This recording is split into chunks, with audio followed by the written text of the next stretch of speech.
నమస్తే అండి, నేను రజా. కూటమి ప్రభుత్వం మొదట అధికారంలోకి రాగానే వాళ్ళు చెప్పినటువంటి మాట ఏంటంటే మెగా డిఎస్సి మీద ఫస్ట్ సంతకం పెడతామని.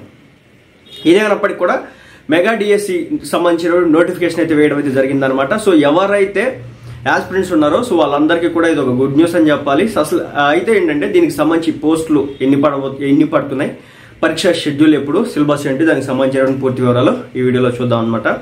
సో రాష్ట్ర వ్యాప్తంగా లక్షలాది మంది నిరుద్యోగుల ఆశగా ఎదురు చూస్తున్నటువంటి మెగా డిఎస్సి 2025 నోటిఫికేషన్ అయితే విడుదలైంది. పాఠశాల విద్యాశాఖ ఈ నోటిఫికేషన్ అయితే విడుదల చేసింది. మొత్తం 16,347 పోస్టులు అనమాట. సో 16,347 ఉపాధ్యాయ ఉద్యోగాలను ప్రభుత్వం భర్తీ చేయబోతోంది.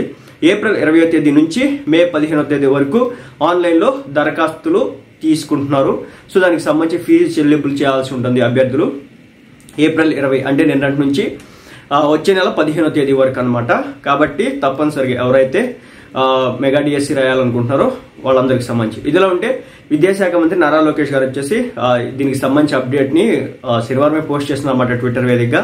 మెగా డిఎస్సికి సంబంధించిన పూర్తి సమాచారం, సంబంధిత జీవోలు, ఉపాధ్యాయ పోస్టుల వివరాలు, పరీక్ష షెడ్యూల్, సిలబస్ సహా అదేవిధంగా సిలబస్, సహాయ కేంద్రాలు వివరాలను పాఠశాల విద్యాశాఖ వెబ్సైట్ లో అందుబాటులో ఉంచినట్లు సో దానికి సంబంధించిన డైరెక్టర్ ఎవరైతే ఉంటారో ఆయన పేరు విజయ రామరాజు గారట. సో ఆయన అయితే తెలియజేస్తారు. పూర్తి వివరాలను దరఖాస్తు చేసుకునేందుకు అభ్యర్థులకు అధికారిక వెబ్సైట్ ను కూడా ఇవ్వడం జరిగిందన్నమాట. సో దాని వెబ్సైట్ ఎక్కడ ఉంటుంది ఏంటనేది నేను ఫస్ట్ కామెంట్ లో పిన్ చేస్తాను. ఫస్ట్ కామెంట్ లో అవి పోస్ట్ చేసి పిన్ చేస్తాను. సో అక్కడ నుంచి రీడైరెక్ట్ అవ్వచ్చు. నేను ఇక్కడే చెప్తాను, apdsc.apcfss.in అని చెప్పేసి ఉంటుంది, దాని నుంచి అవ్వచ్చు. ఇంకా దీనికి సంబంధించి షెడ్యూల్ చూస్తే కనుక ఈ షెడ్యూల్ వచ్చేసి ఏప్రిల్ 20వ తేదీ నుంచి ఆన్లైన్ ద్వారా దరఖాస్తుల స్వీకరణ స్టార్ట్ అవుతుంది. అంటే నేను నుంచి స్టార్ట్ అయింది. ఇది వచ్చేసి మే 15 లాస్ట్ డేట్ అనమాట. ఇక మే 20వ తేదీ నుంచి మాక్ టెస్టులు చేయడం అయితే స్టార్ట్ చేస్తారు. ఇక మే 30వ తేదీ నుంచి హాల్ టికెట్లు మీరు డౌన్లోడ్ చేసుకోవచ్చు. అంటే ఆ రోజు నుంచి డౌన్లోడ్ చేసుకోవచ్చు. ఇంకా జూన్ 6 నుంచి జూలై 6 వరకు పరీక్షలు ఉంటాయని చెప్పేసి చెప్పడం జరుగుతుంది. సో అన్ని పరీక్షలు పూర్తయిన 2వ రోజునే ప్రాథమిక ఫస్ట్ కి అయితే రిలీజ్ చేస్తారు. తర్వాత 7 రోజుల పాటు అభ్యంతరాలు వాటి స్వీకరణలు చేయడం అయితే జరుగుతుంది. అభ్యంతరాల స్వీకరణ గడువు ముగిసిన 7 రోజుల తర్వాత ఇంకా ఫైనల్ కి ఏదైతే ఉంటుందో దాన్ని రిలీజ్ చేస్తారు. ఆ తర్వాత వారం రోజులకు మెరిట్ జాబితాను రిలీజ్ చేయడం అయితే జరుగుతుంది. సో ముఖ్యంగా మీరు ఎవరైతే దరఖాస్తుదారులు ఉంటారో దానికి సంబంధించి లింక్స్ ఏంటంటే csc.ap.gov.in అనమాట. అది కూడా నేను ఫస్ట్ కామెంట్ లో పిన్ చేస్తాను. అదేవిధంగా apdsc.apcfss.in అని చెప్పేసి రెండో వెబ్సైట్. సో ఈ రెండింటి ద్వారా మీరు అప్లై చేసుకోవచ్చు. సో మొత్తానికి ఏంటంటే జిల్లాల వారీగా కూడా చెప్తాను ఈ వీడియోలో. మెగా డిఎస్సిలో భాగంగా మొత్తం 16,347 పోస్టులు అయితే వేస్తారని చెప్పారు కదా.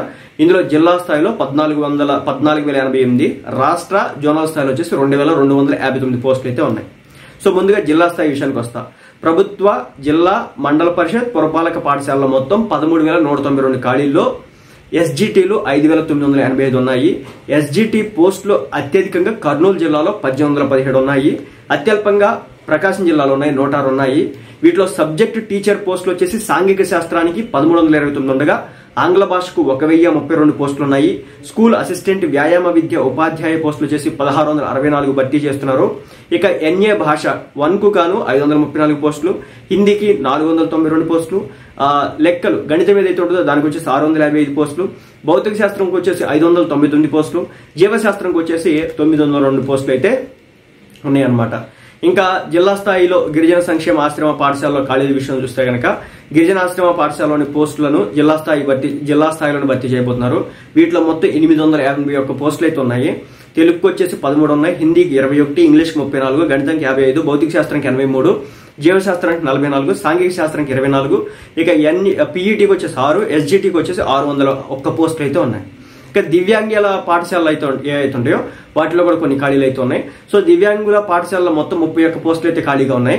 వాటిలో బదిలీల పాఠశాలల్లో 11, అందుల పాఠశాలల్లో 20 పోస్టులు అయితే ఖాళీగా ఉన్నాయి. వీటిలో బదిలీలు పాఠశాలలో టీజీటీ తెలుగు 1, టీజీటీ గణితం 2, టీజీటీ భౌతిక శాస్త్రం 2, పీఈటీ 1, ఎస్జిటి 5 పోస్టులు అయితే ఖాళీగా ఉండగా అందులో పాఠశాలలో టీజీటీ హిందీ 3 ఉన్నాయి, టీజీటీ భౌతిక శాస్త్రం 3 ఉన్నాయి, టీజీటీ జీవశాస్త్రం 2 ఉన్నాయి, పీఈటీ 2 ఉన్నాయి, ఎస్జిటి 10 పోస్టులు అయితే ఖాళీగా ఉన్నాయి. ఇక జువైనల్ సంక్షేమ విభాగానికి సంబంధించి ఆ పాఠశాలలో కూడా ఖాళీలు అయితే ఉన్నాయన్నమాట. రాష్ట్రంలోని విశాఖపట్నం, ఏలూరు, వైఎస్ఆర్ జిల్లాలో మొత్తం 15 ఖాళీలు అయితే ఉన్నాయి. అందులో ఎస్జిటి 13, పిఈటి 2 ఖాళీలు అయితే ఉన్నాయి. విశాఖపట్నం జిల్లాలో మొత్తం 5 ఖాళీలు అయితే ఉన్నాయి. వాటిలో ఎస్జిటి 4, పిఈటి 1. ఏలూరు జిల్లాలో మొత్తం 7 ఖాళీలు ఉన్నాయి. వాటిలో ఎస్జిటి 6, పిఈటి 1. వైఎస్ఆర్ జిల్లాలో మొత్తం 3 ఖాళీలు అయితే ఉన్నాయి. ఎస్జిటి 3 అన్నమాట. సో ఇదన్నమాట ఓవరాల్ గా ఏపీ మెగా డిఎస్సికి సంబంధించిన నోటిఫికేషన్ సంబంధించి డేట్స్, అదేవిధంగా ఎక్కడ అప్లై చేసుకోవాలి, అదేవిధంగా ఎన్ని పోస్టులు అయితే ఉన్నాయి, అదేవిధంగా రాష్ట్రంలో కావచ్చు, జోనల్ స్థాయిల విషయంలో కావచ్చు, జిల్లాల స్థాయిలో కావచ్చు, ఎన్ని ఉన్నాయి అనే దానికి సంబంధించి క్లియర్ అప్డేట్.